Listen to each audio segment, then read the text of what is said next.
Gimana, Bu? Boleh saya ikut ulangan besok? Masih kurang 5.000 rupiah. Tapi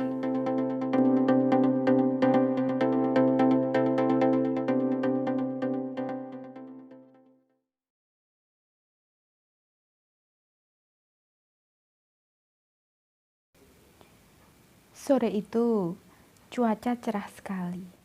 Bersama dua jagoan kecilku, riang kami menghabiskan sore di alun-alun kota. Main bola yang tidak bisa setiap hari kami lakukan. Lelah bermain, mereka minta minum jus jeruk dan makan nasi goreng kesukaan. Senangnya, sekali-kali memandang wajah ceria mereka yang basah oleh keringat. Semoga Tuhan menjadikan mereka anak-anak yang sehat, soleh, dan bermanfaat yang bisa menjadi hiasan dunia akhirat kami. Ayo pulang, Bu. Sebentar lagi maghrib. Oke. Segera kami menuju tempat parkir. Dan hampir saja aku marah karena motor kami roboh tertindih motor pengunjung lain. Lisan ini sudah hampir keceplosan melihat kecerobohan tukang parkir. Tapi, Bu, maaf, ini tadi saya tidak tahu. Tukang parkir itu ternyata murid kelas 3. Jadi serba salah. Harusnya marah karena motor tidak bisa jalan. Tapi, melihat wajah memelas si tukang parkir, hati ini jadi gak enak. Yang terjadi malah buka dompet lagi, ambil uang lebih banyak untuk si kurus yang akhirnya mau membawa motorku ke bengkel. Walah, Bu, sudah disuruh jalan, kok Ibu malah kasih uang? Kata anakku. Jalan masih untung, Nak, daripada disuruh jadi tukang parkir. Sampai kapan ini motor beresnya? Sampai bisa jalan. Dengan dongkol, terpaksa si kecil duduk menunggu motor diperbaiki. Yang kecil ini memang cerewetnya minta ampun. Gak sabaran. Beda dengan kakaknya, lebih toleran. Untung sudah beli makan. Coba belum. Bisa menjadi-jadi cerewetnya. Beberapa hari setelah itu, aku melakukan aktivitas seperti biasa. Tidak ada yang aneh dengan situasi di rumah dan di sekolah. Normal-normal saja.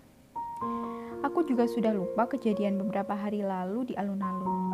Sampai kepala sekolah menegur beberapa anak belum menyelesaikan administrasi sekolah. Minggu depan sudah ulangan semester. Semua murid harus membereskan keuangan sekolah jika ingin mengikuti ulangan. Ini termasuk pekerjaan berat, menagih. Mengingat rata-rata muridku berasal dari keluarga yang kurang beruntung secara ekonomi. Untuk SPP sebesar Rp60.000 saja, tahun 2000 belum ada bantuan keuangan siswa miskin atau BKSM. Banyak yang tidak bisa melunasi. Sedih sih rasanya. Tidak tega.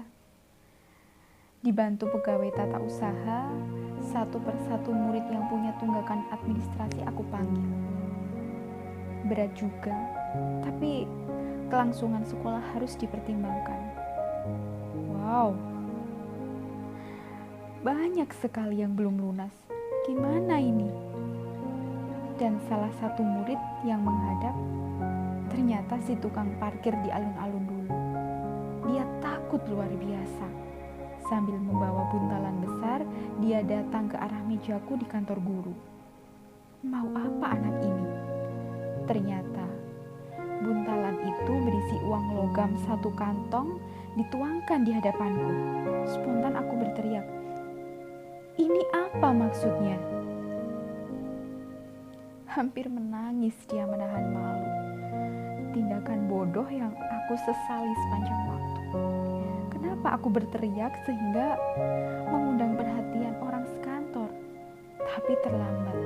Uang logam berserakan di mana-mana karena teriakanku tadi. Hampir setengah jam kami kerja bakti mencari rombongan uang logam di kolong meja, di bawah lemari, sampai ada yang keluar ke teras kantor. Setelah bisa menguasai diri, pelan-pelan aku menenangkan diri dan hati anak itu. Kusuruh dia mengatur semuanya di atas meja per kelompok 1.000. Satu kelompok Rp1.000. Wow, uang itu jadi memenuhi 2 meja ukuran 50 kali 120. Setelah dijumlah, semuanya ada Rp495.000. Jumlah yang tidak sedikit untuk ukuran tukang parkir. Kurang Rp5.000 untuk mendapatkan nomor peserta ulangan. Gimana, Bu? Boleh saya ikut ulangan besok? Masih kurang Rp5.000. Tapi saya sudah tidak punya lagi. Itu penghasilan saya sebagai tukang parkir dan mengamen selama hampir 1 tahun. Tunggakan yang lain sudah semua. Sebetulnya aku tidak sampai hati bertanya. Melihat cara dia mengatur uang 100-an dengan hati-hati saja, aku sudah tidak tega. Dan pertahananku ini hampir jebol. Air mata tumpah membayangkan kesedihannya. Bu, kalau bukan karena ibu saya ingin saya jadi pegawai, sudah kabur saya. Nggak ngurus sekolah, capek, lelah lahir batin. Jadi orang miskin itu susah loh, Bu. Nak, yakinlah semua capek-capekmu untuk dapat ilmu pasti akan dibayar oleh Tuhan. Jangan khawatir, ini mumpung masih muda. Habiskan capek, lelah, sakit, dan lain-lain. Nanti kamu tua tinggal enaknya saja. Nah, agar ilmu yang dicari itu bermanfaat, penuhi semua kewajibannya. Jangan lari dari tanggung jawab. Kamu boleh ikut ulangan, tapi Tuhan Maha tahu kamu punya utang. Cari ilmu kok ngutang? Apa pantas? Besok boleh ikut ulangan, tapi setelah itu nabung lagi untuk menutupi kekurangan pembayaran yang lain. Makasih, Bu. Saya akan berusaha. Sepeninggal anak itu, segera aku panggil Bapak Ibu guru sambil bercucuran air mata untuk tukar uang. 1,5 juta, kurang Rp5.000. Berapa kilo beratmu? Kira-kira 2,5 kilo. Siapa yang mau dibayar dengan uang logam? Wah, ramai jadinya. Semua mengambil bagian yang paling sedikit. Alasannya, malas bawa uang logam banyak-banyak. Repot tukarnya. Ayo habiskan. Semua harus mau tukar. Coba sambil dibayangkan susahnya anak itu mencari tiap logam yang ada di depan mata kita ini. Kita tinggal tukar saja kok rebutan moh. Enggak kasihan toh. Nanti di rumah masing-masing bisa ditukarkan ke fotokopi atau kemanapun terserah. Sekarang harus habis, kataku memaksa para guru. Memang sulit menghargai orang ketika kita dalam posisi nyaman, dalam zona aman. Ketika kita belum merasakan penderitaan orang lain, kita cenderung ambil enaknya saja, cari mudahnya. Satu yang aku catat, ibunya ingin dia jadi pegawai. Sering orang tua lupa, menganggap anak itu hak milik yang boleh dibentuk menjadi apa saja sesuai dengan keinginan tanpa memperhatikan perasaan anak. Tak peduli bagaimana tingkah anak untuk memenuhi keinginan orang tua agar tidak disebut anak durhaka. Tidak peduli anak itu suka atau tidak dengan kehidupan yang diinginkan orang tuanya. Aku bisa membayangkan bagaimana dia harus menahan malu setiap kali ketemu teman, ketemu guru, dengan menyandang profesi yang sementara ini selalu dipandang sebelah mata oleh kebanyakan orang. Umumnya orang menganggap pekerjaan mengamen, di sela-sela kesibukannya sebagai tukang parkir, dia juga mengamen, adalah pekerjaan untuk pemalas. Jadi, dia merangkap sebagai tukang parkir dan pengamen. Cara mengamennya tidak mengganggu pembeli. Dia selalu menawarkan lagu yang ingin dinyanyikan dengan kalimat yang sopan menurutku. Bapak Ibu, boleh saya nyanyikan satu lagu? Kalau dijawab boleh, baru dia menyanyi. Jika keberatan, dia pergi. Tidak memaksa. Kita bandingkan dengan peminta-minta di dekat lampu merah. Dari jam 6 sampai jam 9, 3 jam sudah dapat Rp30.000 kalau sepi. Berapa banyak dia dapatkan kalau ramai? Ketika kita tidak memberi, mobil digores. Untung bukan orangnya yang digores. Tindakan yang membuat lisan ini gatal untuk tidak berkomentar. Jadi teringat pengamen di rumah yang marah-marah gara-gara aku terlambat keluar karena mencari jilbab. Lamanya, Bu. Aku cuma melongo kaget dengan kata-kata kasarnya. Dah lama, cuma cepet, gak bisa buat beli kopi. Begitu dia berkata lagi. Tetangga sampai tertawa ngakak melihat aku dikerjai pengamen. Banyak orang sakit jiwa memang sekarang. Bukan perkara mudah menjalani pekerjaan yang sebenarnya tidak kita inginkan, tidak sesuai dengan nurani.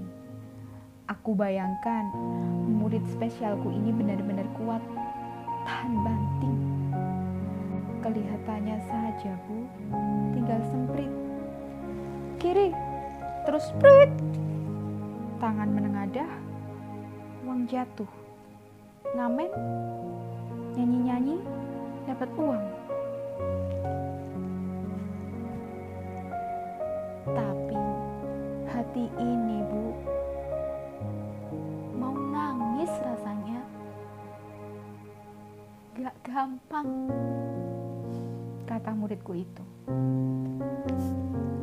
Pernah anak keduaku kalau ditanya cita-cita, katanya mau jadi tukang parkir. Kakaknya marah-marah, katanya tukang parkir itu bukan pekerjaan. Itu kerjaan orang yang tidak sekolah. Pemikiran anak SD kelas 3 waktu itu. Dia pikir enak jadi tukang parkir, tidak berat, tidak pakai penataran kayak ibunya. Anak TK. Kemana murid istimewaku dulu? Sudah jadi pegawai seperti cita-citanya ibunya, apa belum ya? Lupa aku namanya. Tapi wajah sendunya, tutur kata, pakaian khas selera pengamennya, suka pakai anting, rantai di saku celana, dan tas kain kumal, tak pernah ku lupa. Juga pelajaran berharga yang dia berikan pada kami guru-gurunya menjadi kenangan yang melekat erat di hati. Bahwa dari yang sedikit, dari yang kecil itu, apabila dikumpulkan akan menjadi besar, jadi berharga. Sering aku meremehkan uang Rp100. Aku kumpulkan di wadah, kadang dipakai mainan anak-anak untuk dimuat dalam truk kayu miliknya. Betapa tanpa sadar, aku kurang menghargai rezeki yang diberikan Tuhan untuk keluarga kami. Terlalu sombong. Tidak pernah memikirkan bahwa masih ada orang lain yang bersusah payah mengumpulkan logam-logam itu untuk memenuhi tuntutan hidup. Sejak itu, uang 100 rupiah berusaha kami rawat. 1.000 rupiah, kalau kurang 100 rupiah, ya 900 rupiah. Bukan 1.000 rupiah lagi. Aku ajarkan anak-anak menyimpan dalam celengan mereka yang terbuat dari tanah liat untuk dihadiahkan pada saudara-saudara mereka di panti asuhan 1 tahun sekali pada bulan Ramadan. Mereka senang sekali, antusias menerima hadiah celengan penuh uang. Pelajaran menghargai, berbagi, sekaligus menanamkan rasa empati pada saudara yang kurang beruntung.